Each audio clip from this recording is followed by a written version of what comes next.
Cameraman అందరికీ కూడా నమస్కారం. అలాగే సమావేశానికి ముఖ్య అతిథిలాగా ఉన్న మన ఎమ్మెల్యే గారు వరంగల్ వెస్ట్ మాయం రాజేందర్ రెడ్డి అన్న గారికి, అలాగే Warangal party president Congress party president ఎల్బిలి స్వర్ణ మేడం గారికి, ఇతర ముఖ్యులందరికీ కూడా పేరు పేరున నా నమస్కారాలు తెలియజేసుకుంటున్నాను.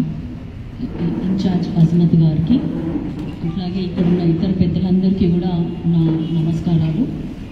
ఈరోజు ప్రచారంలో లాస్ట్ దశకు వచ్చాము. ఇన్ని రోజులు మాతో ప్రయాణించిన ప్రతి ఒక్కరికి కూడా నా ప్రత్యేక ధన్యవాదాలు తెలియజేసుకుంటున్నాను. ప్రతి కాంగ్రెస్ కార్యకర్త నుంచి మొదలుకొంటే సర్పంచ్, మాజీ సర్పంచ్లు, ఎంపీటీసీలు, జడ్పీటీసీలు, ప్రతి ఒక్కరు, కార్పొరేటర్స్, కౌన్సిలర్స్, మండల అధ్యక్షులు అందరూ కూడా, ప్లస్ మన నియోజకవర్గ ఎమ్మెల్యేలు అందరూ కూడా తామే అభ్యర్థులై తామే ఎలక్షన్స్లో నిలబడుతున్నట్టు నాకు సహకరించారు. ఇంత ఎండాకాలంలో కూడా కష్టపడ్డారు నా కోసం అహర్నిశలు. అయితే ప్రజలందరూ కూడా పేదల పక్షాన ఉండే పార్టీ కాంగ్రెస్ పార్టీ అని మొన్న ఏ విధంగా అయితే రాష్ట్రంలో కాంగ్రెస్ పార్టీని గెలిపించుకొని కాంగ్రెస్ ప్రభుత్వం ఏర్పాటు చేసుకున్నారు, అదేవిధంగా కేంద్రంలో కూడా రాహుల్ గాంధీని ప్రధానమంత్రిని చేసుకోవాలనే ఉద్దేశంలో ప్రజలు ఉన్నారు. ఎందుకంటే వాళ్ళకి ఇందిరమ్మ రాజ్యం రావాలి. ఈ గత 10 ఏళ్ళుగా రాష్ట్రంలో ఉన్న బీఆర్ఎస్ కానీ ఇటు కేంద్రంలో ఉన్న బీజేపీ కానీ మాకేం చేసి పెట్టలేదు. ఇప్పుడు ఏదైతే ఉన్న 6 గ్యారంటీలు, 5 న్యాయాలు కేవలం కాంగ్రెస్ పార్టీ వల్లే సాధ్యమవుతుంది అన్న నమ్మకంతో వాళ్ళు ఉన్నారు. మాకు అడుగున్నా కూడా నీరాజనం పలికారు. అదేవిధంగా ఒక మహిళగా 35 ఏళ్ళ తర్వాత మహిళకు అవకాశం వచ్చిందని చెప్పి ఆ విధంగా కూడా నన్ను ఆడబిడ్డగా, తమ బిడ్డగా నన్ను ఆదరించారు. నేను లోక్సభ పరిధిలో ఉన్న, వరంగల్ లోక్సభ పరిధిలో ఉన్న ప్రజలందరికీ తెలియజేస్తే ఏమనగా అంటే, నేను ఒక దళిత డాక్టర్ని, మహిళని మీ ముందుకు వస్తున్నాను డాక్టర్ బిఆర్ అంబేద్కర్ వారసురాలిగా, మరియు రేవంత్ రెడ్డి గారి నాయకత్వంలో పనిచేయడానికి, అటు రాహుల్ గాంధీ గారి ప్రభుత్వంలో కూడా ఒక సైనికురాలుగా పనిచేయడానికి, మన వరంగల్ని సమగ్రంగా అభివృద్ధి చేసుకోవాలి అన్న దిశగా ఇక్కడున్న సమస్యలపైన కూడా సంపూర్ణ అవగాహన కలిగి ఉన్నాను. కాబట్టి అన్నిటి మీద మనము అందరం కూడా కలిసి సమస్యలన్నీ పరిష్కరించే దిశగా వరంగల్ని అభివృద్ధి చేసుకోవాలన్న పట్టుదలతో ప్రతి ఒక్క కాంగ్రెస్ ఎమ్మెల్యే ఉన్నారు.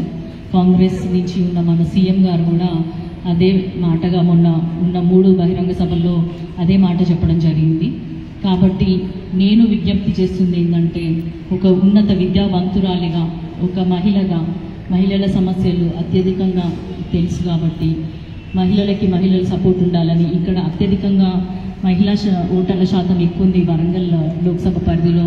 కాబట్టి వాళ్ళందరూ కూడా నాకు అండదండగా ఉండాలని, అందరూ కూడా యువత అయిన తర్వాత మిగతా ప్రజానికాన్ని అందరికీ కూడా నేను కోరుకునేది ఏంటంటే, కడియం కావ్య కూడా నీతి నిజాయితీగా పనిచేసి మీకు ఎల్లప్పుడూ అందుబాటులో ఉంటూ మీ కష్టసుఖాలలో పాల్పంచుకుంటూ వరంగల్ని గొప్పగా అభివృద్ధి చేసుకునే దిశగా ప్రయత్నిస్తాను అని మీ అందరికీ తెలియజేస్తూ, నన్ను ఖచ్చితంగా లోక్సభకి పంపించి మీ ఆశీర్వాదం నా మీద ఉంచాలి, మీకు సేవ చేసుకునే అదృష్టం నాకు కల్పించాలని కోరుకుంటూ సెలవు తీసుకుంటున్నాను.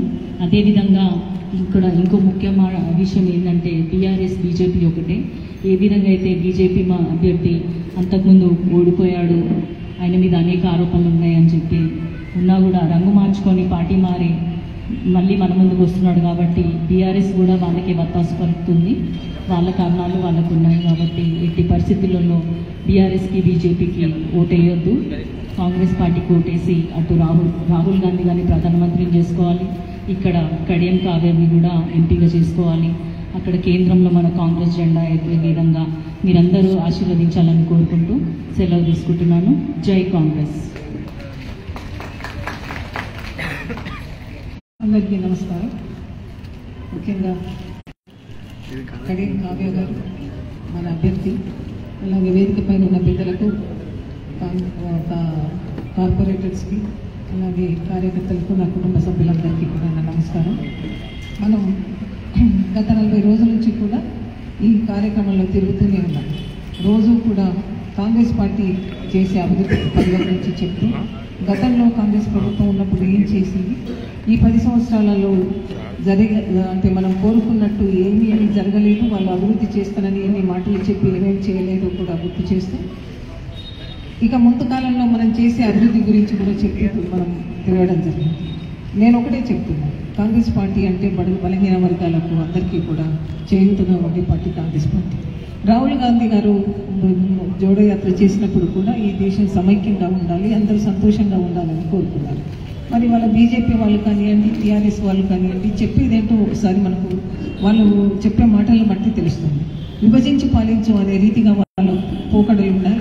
అలాగే ఈ వాళ్ళ బంగారు తెలంగాణను వాళ్ళ చేతిలో పెడితే సర్వనాశనం చేసి ఉత్తి తెలంగాణను, అప్పుల తెలంగాణను అప్పుల కుప్పగా మన చేతికి ఇవ్వడం జరిగింది. ఈ అప్పుల కుప్పను కూడా ఇచ్చిన మాట నెరవేర్చడం కోసమని రేవంత్ రెడ్డి గారు కష్టపడుతూ కూడా ఇవాళ ఇచ్చిన మాట తప్పకూడదు అని కాంగ్రెస్ ప్రభుత్వ మాట ఏదైతే ఉందో దాని ప్రకారంగా 6 గ్యారెంటీ పథకాలు ఏదైతే తీసుకొచ్చామో వాటిని నెరవేర్చే బాధ్యత కూడా తీసుకున్నారు. ఇప్పటికే 5 ఇవ్వడం జరిగింది. ఆగస్టు 15 రోజు రుణమాఫీ కూడా చేయడం జరుగుతుంది. ఇదొకటి కాదు, 5 న్యాయాలు అవి కూడా తప్పకుండా కూడా కాంగ్రెస్ పార్టీ నెరవేరుస్తుంది. ఆ నమ్మకం ప్రజల్లో ఉంది. అందరూ కూడా తప్పకుండా కాంగ్రెస్ పార్టీ వైపు చూస్తున్నారు. ఏదేమైనప్పటికీ కూడా ఈ బీజేపీ మతతత్వ పార్టీ కానివ్వండి, ఈ అభివృద్ధి చేస్తానని మాట ఇచ్చి ఒక్క మాట కూడా నిలుపుకోలేని టీఆర్ఎస్ పార్టీ కానీ ప్రజలు ఎప్పుడో గమనించి వాళ్ళని తన్నుకొట్టడం జరిగింది. ఇవాళ బీజేపీ పార్టీ ఉంది, టీఆర్ఎస్ పార్టీ 2 ఒకటి, బీఆర్ఎస్ పార్టీ 2 ఒకటి దొంగలా ఇవాళ వ్యవహరిస్తున్నారు. ఒక చేతగాను బీఆర్ఎస్ పార్టీలో నిలబెట్టి ఇవాళ 2 రోజుల నుంచి కూడా వాళ్ళు కలిసి బీజేపీకి ఓటేయాలని చెప్పే కార్యక్రమం కూడా చేపట్టడం జరుగుతుంది. కాబట్టి ప్రజలంతా కూడా మీరంతా అప్రమత్తంగా ఉండాలి. 13వ తారీఖు నాడు ఏదైతే ఉందో బ్రహ్మాండమైన అస్త్రం మీ చేతుల్లో ఉంది. ఆ అస్త్రాన్ని మించింది ఇంకొకటి లేదు. మేము ఏం చెప్పినా కూడా ఇక్కడ తెలంగాణలో ఉన్న వాళ్ళంతా కూడా మహా తెలివి ఉన్నవాళ్ళు, తెలివి కలలు. నిజంగా నేను చెప్తున్నాను, గుండె ధైర్యం ఉండేవాళ్ళు. ఇవాళ కాకతీయ సామ్రాజ్యంలో రాణి రుద్రమది. జై కాంగ్రెస్.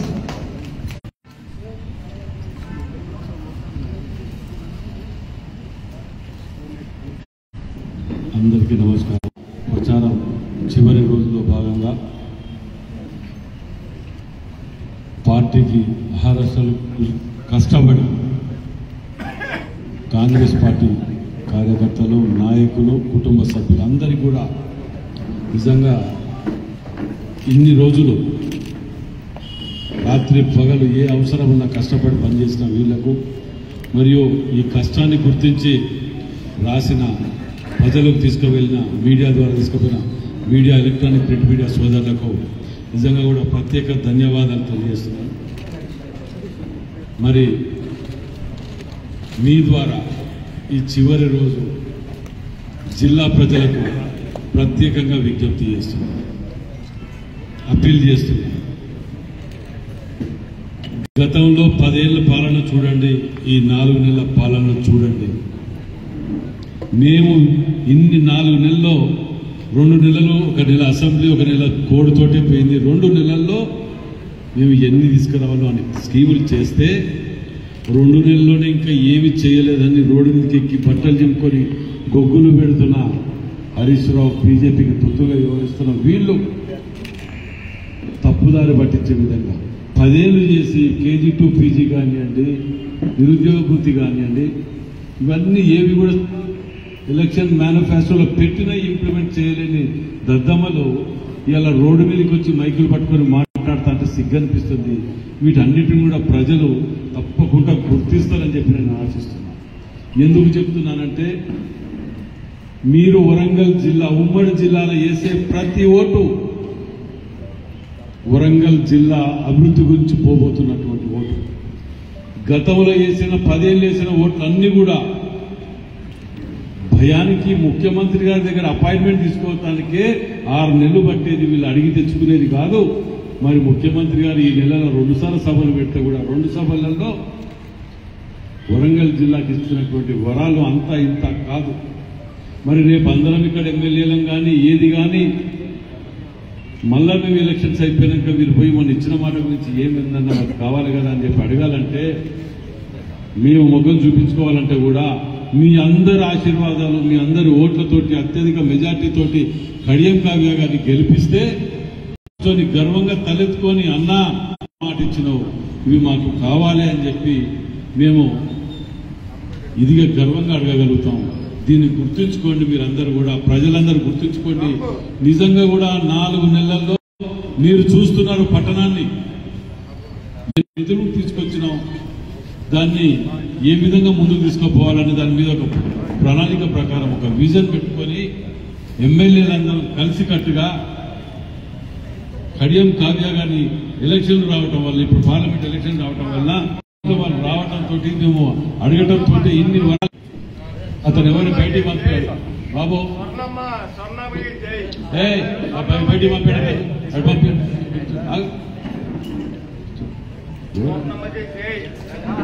అయితే దీనిని దృష్టిలో పెట్టుకొని ప్రజలందరూ కూడా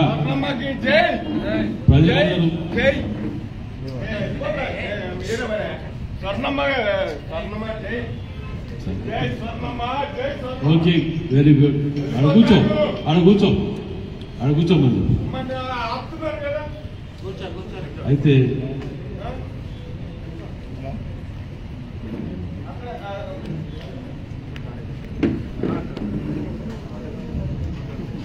అయితే మీ అందరి ద్వారా మరొకసారి విజ్ఞప్తి ప్రజలకు, ఈసారి మన కోసం, మన జిల్లా కోసం, ఎవరి కోసమో కాకుండా మన కోసం, మన జిల్లా కోసం, మన జిల్లా అభివృద్ధి గురించి ఓటేసి మీరు నిలబెట్టుకోండి. మేము అభివృద్ధి కనుక చెయ్యకపోతే మా జీవితంలో మళ్ళీ మేము ఓటు కూడా అడగమని చెప్పంతా గర్వంగా మీ ద్వారా విజ్ఞప్తి చేస్తున్నాయి. ఇలా వరంగల్ జిల్లా ప్రజలకు మమ్మల్ని నమ్మండి. ఇన్నిసార్లు ఇంతమందిని నమ్మిండ్రు, ఇన్నిసార్లు ఇంతమంది వాళ్ళని అసమర్థులు అనాలన్నా, దద్దమ్మలు అనాలన్నా, దుర్మార్గులు అనాలన్నా అర్థం కాని నాకైతే అర్థం కావట్లే. ఎందుకంటే 10 ఏళ్లు వరంగల్ జిల్లాని సర్వనాశనం చేసిందని పదే గతంలో ప్రతిపక్షంలో ఉన్నప్పుడు నోరు కొట్టుకున్నా, ఇలా పాలకపక్షానికి వచ్చినాక కూడా కడుపు మంటతోటి ఇవాళని మీకు ముందు పెడుతున్నా. ఇలా వరంగల్ జిల్లాలో కరీంనగర్, ఖమ్మం వీటన్ని ఈ దుర్మార్గుల వలన ఇవాళ దిగజారిపోయింది. దాన్ని పునర్నిర్మాణం, కొత్త హనుమకొండ, కొత్త వరంగల్ జిల్లాని రాబోయే రోజులలో చూడబోతున్నామని నేను ఖచ్చితంగా ఇంత కఠినంగా నేను చెప్తున్నానంటే వరంగల్ జిల్లా ప్రజలు అర్థం చేసుకుంటారు అనుకుంటున్నాను. ఎందుకంటే మేము నిస్వార్థంగా, మేము పుట్టి పెరిగిన వరంగల్ హనుమకొండ జిల్లాకు మా జీవితానికి ఒక పేరు మిగిలిపోవాలనే ఉద్దేశంతో ఇవాళ ఆ తాపత్రయంతో ఒకటి కొత్త వరంగల్ జిల్లాని రూపుదిద్దడానికి కలిసికట్టుగా మేము పనిచేస్తున్నాం. కాబట్టి మీరందరూ కూడా డాక్టర్ కడియం కావ్యాన్ని ఆశీర్వదించండి. మేము ఇంత కఠినమైన నిర్ణయం తీసుకొని ఇలా మీ ముందు, మీడియా సోదరుల ముందు మేము మాట్లాడుతున్నామంటే అది ఆశామాషా విషయం కాదు. అందులో వాళ్ళు ఎవరన్నా ఏ రోజైనా మేము ఇది చేస్తాం, లేకపోతే ఓటు అడగమని చెప్పి ఎన్నడన్నా ఒక్క మాట మాట్లాడినరా? ఎందుకంటే ఇవాళ ఉన్నది రేపు వారికి ఉన్నది, ఇవాళ ఉన్నది రేపు ఉన్నది. కాబట్టి మీరందరూ కూడా దయచేసి వరంగల్ జిల్లా ప్రజలు కడియం కావ్య చెల్లెమ్మని ఆశీర్వదించమని కోరుతూ, మీడియా సోదరులకు ఇన్ని రోజులు మమ్మల్ని మేము చేసిన మంచి పనులని మీ ద్వారా ప్రజల్లోకి తీసుకుపోయారు. మీ అందరి ఆశీర్వాదాలు కూడా కడియం కావ్య గారికి కావాలి. ఎందుకంటే నిజాన్ని నేను మొన్న కూడా గతంలో సార్ చెప్పిన, అంబేద్కర్ గారు చెప్పిన ముచ్చట, నిజాన్ని ఎప్పుడు లైవ్ లో ఉంచండి, లేకపోతే ఈ దుర్మార్గులు నిజాన్ని కూడా అబద్ధంగా మార్చే ప్రయత్నం చేస్తారు. ఎప్పుడు లైవ్ లో ఉంచకపోతే అబద్ధం నిజంగా మారే అవకాశం ఉన్నది, నిజం అబద్ధంగా మార్చే అవకాశాలు ఉన్నాయి. కాబట్టి వీటన్నిటిని కూడా మీరు దృష్టిలో పెట్టుకొని నిజాలని మేము నిజంగా కూడా ఈ 4 రోజులలో మేము చేసిన అభివృద్ధిని ప్రజల ముందు ఉంచమని మీ ద్వారా కోరుతూ సెలవు తీసుకుంటున్నాం. Thank you.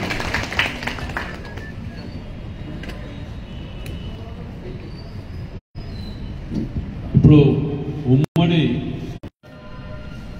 66 డివిజన్లకు ఇన్ఛార్జ్గా అజ్మత్ గారు ఇక్కడికి గత 15 ఏళ్లకి ఇన్ఛార్జ్గా ఉన్న విషయం మీ అందరికీ తెలిసిందే.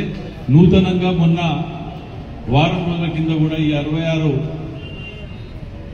మున్సిపల్ కార్పొరేషన్ పనిలో ఉన్నదానికి వారిని వక్ఫ్ బోర్డ్ చైర్మన్ గా కూడా నియమించడం జరిగింది. అసలు గవర్నమెంట్ వచ్చినాక ఫస్ట్ అకామిడేట్ చేసింది వీరినే. కాబట్టి వారిని కూడా మాట్లాడవలసిందిగా కోరుతున్నాను. అందరికీ నమస్కారం తెలియజేసుకుంటూ మన పార్లమెంట్ అభ్యర్థి డాక్టర్ కడియం కావ్య గారు, మన జిల్లా అధ్యక్షులు ఎమ్మెల్యే గారు, వరంగల్ జిల్లా అధ్యక్షులు అన్ని విషయాలు ముందు ఉంచడం జరిగింది. మేము ఎన్ని విషయాలు మాట్లాడతాము. మన స్వాతంత్రం వచ్చి మన దేశానికి దాదాపు 75 సంవత్సరాలు. ఆ రోజు మన పెద్దలు మన ప్రాణ త్యాగాలు చేసి మన దేశానికి స్వాతంత్రం తెచ్చడం జరిగింది. కానీ ఈ మతతత్వ శక్తుల వల్ల 75 సంవత్సరాల తర్వాత మనకు ఆ స్వాతంత్రాన్ని కాపాడే మన ఒక ఉద్యమం మనం మొదలు పెడతామనేది మనం అనుకోలేదు. ఆ పరిస్థితి ఈ మతతత్వ శక్తులు ఈ బీజేపీకి సంబంధించిన పాలకులు తీసుకురావడం అనేది చాలా దురదృష్టకరం. కాబట్టి ఈ ఎన్నికలు గత డిసెంబర్లో మన రాష్ట్రానికి కాపాడుకోవడానికి మనం ఓటు వేయడం జరిగింది. మనం రాష్ట్రాన్ని రక్షించుకున్నాము. ఈ ఎన్నికల్లో 13వ తారీఖు రోజు మనము మన భారతదేశాన్ని రక్షించడానికి, మన ప్రజాస్వామ్యాన్ని రక్షించుకోవడానికి, మన కాన్స్టిట్యూషన్ని రక్షించుకోవడానికి మనం ఓటేసే అవసరం ఉంది. కాబట్టి ఈ ఎన్నికలు సార్లు ఈ 75 ఇయర్స్లో ఓటేసాము, అసెంబ్లీకి వేసాము, పార్లమెంట్కి వేసాము, ఎవరికో ప్రధానమంత్రి చేయడానికి ఓటేసాము, ఏదో పార్టీకి ప్రభుత్వం తీసుకోవడానికి ఓటేసాం. కానీ ఈ ఎలక్షన్స్ మన భవిష్యత్తు, మన స్వాతంత్రాన్ని కాపాడుకునే దానికి ఓటేయాలి. దాంతోపాటు మన పిల్లల భవిష్యత్తు గురించి మనం ఈ దేశాన్ని రక్షించుకోవడానికి మనం ఓటేసే అవసరం ఉంది. కాబట్టి మన అందరము బయటకు వచ్చి మనందరూ స్పెషల్ ఈ మైనార్టీస్, నేను మైనార్టీల గురించి హిందీలో మాట్లాడతాను మీ పర్మిషన్తో. मैं वैसे तो वकोट चेयरमैन, मैं तमाम अक़लियतों से, माइनॉरिटी से ये रिक्वेस्ट कर रहा हूँ, ये हमारा वोट हमारे जो इस मुल्क को आज़ादी में हमारा जो हिस्सा था उसको बचाने के लिए, इस मुल्क के दस्तूर को बचाने के लिए, जो डॉक्टर BR अम्बेडकर साहब ने जो कॉन्स्टिट्यूशन लिखा उसको बचाने के लिए हमको वोट करने की ज़रूरत है। और आने वाले दिनों में हमारा जो जनरेशन है, हमारी जो नई नस्ल है, उनके भविष्य के लिए, उनके फ्यूचर के लिए हमको वोट करने की ज़रूरत है। दिसंबर में एक सेकुलर पार्टी और एक सेकुलर हुकूमत और एक मुस्लिम दोस्त माइनॉरिटी फ्रेंड CM हमारे पास यहाँ पर आप लोग जिताए हैं। उसी तरीके से आज देश को सेकुलर पार्टी की हमको ज़रूरत है। राहुल जी एक वाहिद आदमी है जो इस देश को और इस देश की पार्लियामेंट्री डेमोक्रेसी को, इस देश के दस्तूर को बचाने की आदमी है, जो आज सड़कों पे निकले मजबूत करना है, राहुल गांधी के मकसद को मजबूत करना है। इस देश के माइनॉरिटीज को, STs को, SCs को जो दस्तूर का राइट्स है, जो कॉन्स्टिट्यूशन ने जो राइट्स दिया है, उसको अगर हमको बचाना है तो राहुल गांधी जी के हाथ को मजबूत करना पड़ेगा। राहुल जी को हाथ मजबूत करना है तो यहाँ से वरंगल से श्रीमती कड़ियम काव्या जी को यहाँ पर जिताना पड़ेगा। क्योंकि आपको मालूम होना चाहिए, पिछली बार वरंगल में महिला मेयर भी जिसको कांग्रेस पार्टी दी थी, और आज पार्लियामेंट के लिए महिला पार्लियामेंट्रियन भी देने के लिए जो कांग्रेस पार्टी की पहल है, तो कांग्रेस पार्टी किस तरीके से वुमेन्स को इम्पोर्टेंस देती है आप उससे अंदाजा लगा सकते हैं। इसलिए मैं तमाम लोगों से, स्पेशली माइनॉरिटीज से और क्रिश्चियन माइनॉरिटीज से, SCs भाइयों से, STs भाइयों से, क्योंकि कॉन्स्टिट्यूशन अगर ये वापस ये हुकूमत अगर सत्ता में आती है तो सबसे पहले तो बदलना है, कॉन्स्टिट्यूशन को चेंज करना है। अगर एक बार कॉन्स्टिट्यूशन चेंज हुआ तो इस मुल्क में, इस कंट्री में माइनॉरिटीज, SCs और STs सेकंड सिटीजन के हिसाब से उन लोगों को ट्रीट किया जाएगा। इस कंट्री में सेकंड सिटीजन के हिसाब से उनको दस्तूर में उनका वोट का राइट खत्म कर दिया जाएगा। उनके पार्लियामेंट में जो उनको रिजर्वेशन है, स्पेशली SC, STs, BCs का रिजर्वेशन को खत्म कर दिया जाएगा। इसको माइंड में रख के ये हमारी आज़ादी को, हमारे इंडिपेंडेंस को बचाने का इलेक्शन है, और हमारे आने वाले हमारे फ्यूचर में हमारे जनरेशन को एक नई फ्यूचर देने का इलेक्शन है। इसलिए अब सब लोगों से मैं अपील करता हूं कि यूनाइट होके बाहर निकलिए। 13 मई हमारे लिए बहुत इम्पोर्टेंट है। ये हमारे आने वाली नस्लों के लिए, इस देश के भविष्य के लिए और इस स्टेट के फ्यूचर का इलेक्शन है। अब हमारे हाथ में, हम उसको जिम्मेदारी को समझे हमारे सोसाइटी में सुबह 7 बजे से लेके आप शाम में 5 बजे तक 6 बजे तक हमको बाहर निकलना है। और एक ही चीज मैं आपसे अपील कर रहा हूँ कि हम कोई बड़ी जिम्मेदारी नहीं ले, सिर्फ हमारे घर, जो हमारा घर है उसके राइट साइड पे 10 हाउसेस, लेफ्ट साइड पे 10 हाउसेस, एक भी आदमी सब निकलना, बाहर वोट डालना, ये एक और वोटिंग पोलिंग बूथ तक उनको लेके जाए, वोट करें। बहुत बहुत शुक्रिया। ఆఖరికి మీడియా సోదరులకు ఒక విజ్ఞప్తి, ఎంతో మంది మేధావులను తయారు చేసినటువంటి మరొక మైనార్టీ సోదరుడు రియాజ్ గారు, చైర్మన్ గారు, స్టేట్ చైర్మన్, ఎంతో మంది అధికారులని ఎంతో మంది పాఠాలు చెప్పి సివిల్స్ లో ప్రిపేర్ చేసినటువంటి వ్యక్తి రియాజ్ గారు. 2 నిమిషాలు.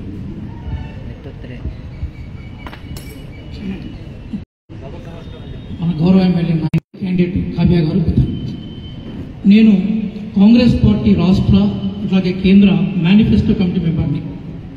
వరంగల్ పార్లమెంట్ కోసం, పాత వరంగల్ జిల్లా కోసం కాంగ్రెస్ పార్టీ మేనిఫెస్టో 3 విషయాలని ప్రస్తావించింది. రేపు మేము అధికారంలోకి వస్తే ఆ 3 అంశాలు, హైదరాబాద్ నుండి వరంగల్ వరకు పారిశ్రామిక కారిడార్ నిర్మిస్తాం. ఇది మేము జాతీయ మేనిఫెస్టోలో పెట్టిన విషయం. మీ ద్వారా వరంగల్ పైన విజ్ఞప్తి చేసేది, కాంగ్రెస్ పార్టీ గెలిపించండి, హైదరాబాద్ నుండి వరంగల్ వరకు పారిశ్రామిక కారిడార్ని నిర్మించే క్రమంలో మీ చేయుతనేయండి. వాగ్దానం మేము వరంగల్ జిల్లా ప్రజలకు చేసింది. 3వ హామీ మేము ఇచ్చింది టెక్స్టైల్ పార్క్కు సంబంధించింది.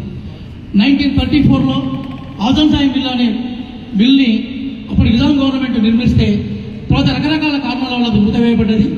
మళ్ళీ గతంలో వైభవాన్ని తీసుకొచ్చిన పరిశ్రమల్ని తిరిగి తెరుస్తామని రేవంత్ రెడ్డి గారి గవర్నమెంట్, మా గవర్నమెంట్ హామీ ఇచ్చింది. అందుకోసం షుగర్ ఫ్యాక్టరీని మేము తిరిగి తెచ్చాం.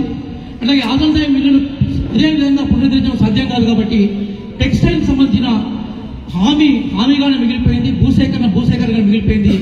దాన్ని ఆచరణలోకి తీసుకొచ్చే ప్రయత్నాన్ని మేము చేస్తాం. ఈ 3 అంశాలు మా కేంద్ర మేనిఫెస్టోలో మేము చేర్చాం. కాబట్టి కేంద్రంకి సంబంధించిన ఎన్నికలు ఏవైతే ఉన్నాయో వీటిలో కాంగ్రెస్ పార్టీని గెలిపించడం ద్వారా ఈ 3 అంశాలను తీసుకొచ్చి వరంగల్ జిల్లాకి పూర్వవైభవాన్ని తీసుకొచ్చే ప్రయత్నాన్ని కాంగ్రెస్ వైపు నుంచి మేము చేస్తాం. అందుకోసమే కాంగ్రెస్ పార్టీకి ఓటు వేయండి, అభివృద్ధికి బాటలు వేయండి అని మీ ద్వారా వరంగల్ జిల్లా పార్లమెంటరీ నియోజకవర్గ ప్రజలకి, అలాగే మహబూబాద్ పార్లమెంటరీ నియోజకవర్గ ప్రజలకు కూడా విజ్ఞప్తి చేస్తున్నాం. ఇందుకోసం అంటే హన్మకొండ పాత జిల్లాకి హెడ్ క్వార్టర్గా ఉంది కాబట్టి ఆ నేపథ్యంలో ఈ సందేశాన్ని తీసుకొని మా విజ్ఞప్తిని మన్నించాల్సిందిగా మీ ద్వారా ప్రజానికల్ని మళ్ళొకసారి ప్రార్థిస్తున్నాం.